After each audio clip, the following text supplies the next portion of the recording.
السلام علیکم ورحمۃ اللہ وبرکاتہ۔ محترم ناظرین، آپ دیکھ رہے ہیں ہمارا چینل علم وتھ علیم اور میں ہوں آپ کا دوست عبدالعلیم قاسمی۔ ناظرین، اس وقت اتر پردیش سے ایک بڑی خبر آ رہی ہے جو ہم آپ سے شیئر کر رہے ہیں۔ الہ آباد ہائی کورٹ کی ایک بینچ نے نیشنل ہیومن رائٹس کمیشن کے خلاف سخت تبصرہ کرتے ہوئے اتر پردیش حکومت کے اس فیصلے پر روک لگا دی ہے جس میں ریاست کے مدارس کی جانچ کا ذمہ EOW کو سونپا گیا تھا۔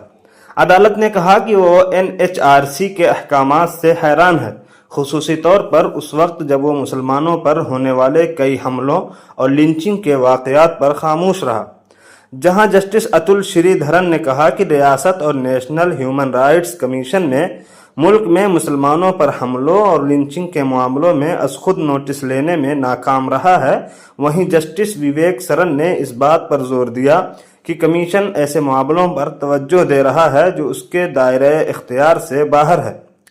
یہ معاملہ ٹیچرز ایسوسی ایشن مدارس عربیہ کی جانب سے دائر کی گئی ایک عرضی پر مبنی تھا۔ اس عرضی میں اتر پردیش کے مدارس کے حوالے سے NHRC کے جاری کردہ احکامات کو چیلنج کیا گیا تھا۔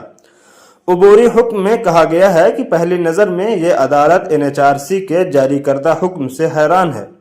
NHRC کے اختیارات، اس کا دائرہ اور اس کے کام کرنے کا میدان انسانی حقوق کے تحفظ کا ایکٹ 1993 سے طے ہوتا ہے۔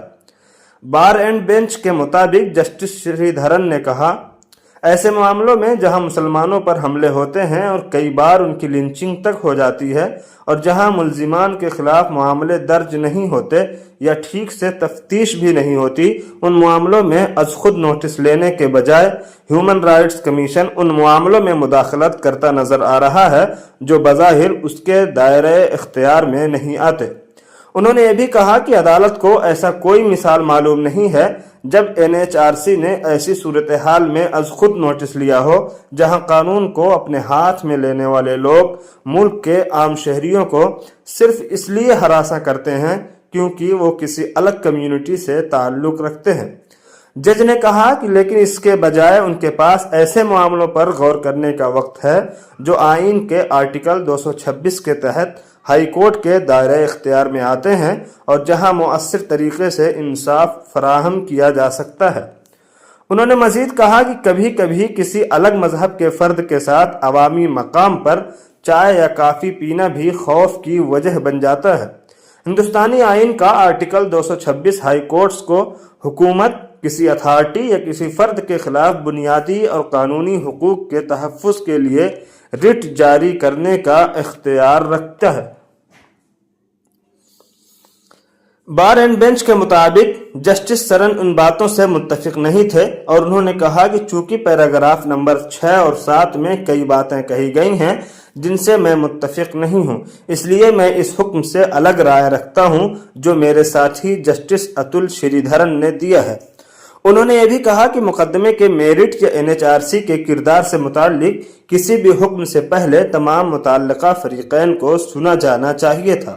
جسٹس سرن نے کہا کہ میں اس حقیقت سے بھی واقف ہوں کہ ایک رٹ عدالت کسی خاص فریق کی غیر موجودگی میں بھی حکم جاری کر سکتی ہے، تاہم اس معاملے میں جب کچھ مخصوص تبصرے کیے جا رہے تھے تو مناسب ہوتا کہ تمام فریقین کی عدالت میں مناسب نمائندگی ہوتی۔ فریقین کی غیر موجودگی میں منفی تبصرے نہیں کیے جانے چاہیے تھے۔ عدالت نے درخواست گزار کی جانب سے مانگی گئی مہلت کو منظور کر لیا اور ریاست کے اعتراضات کو مسترد کر دیا۔ معاملے کی اگلی سنوائی 11 مئی کو متوقع ہے۔ ناظرین، اس خبر پر آپ کی کیا رائے ہے کمنٹ کر کے ضرور بتائیں، اور اس طرح کی دیگر خبروں سے باخبر رہنے کے لیے ہمارے چینل کو سبسکرائب کر کے بیل آئیکن کو ضرور دبا دیں۔